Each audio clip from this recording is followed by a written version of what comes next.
Le franc CFA est un anachronisme, sa suppression est un impératif. Le franc CFA, anciennement franc des colonies françaises d'Afrique, est l'exemple tragique d'un anachronisme historique et monétaire.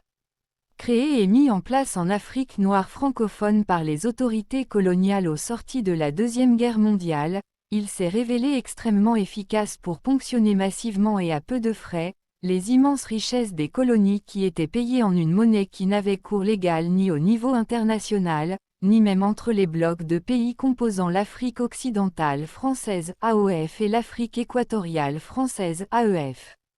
La seule liberté des indigènes était d'acheter des biens produits par la métropole avec cette monnaie de singe.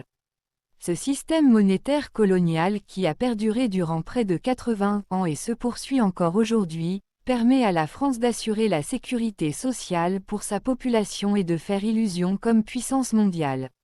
Si la mise en place de ce système monétaire et son développement ont été favorisés dès le début par le contexte favorable d'une masse africaine très peu au fait des problématiques économiques et ne dénombrant pas d'experts financiers, on peut s'étonner de l'acceptation et de la persistance actuelle de ce système monétaire anachronique à l'heure où les experts en sciences économiques sont pléthores au sein des peuples africains et où la supercherie de ce système est désormais largement connue par l'opinion publique africaine.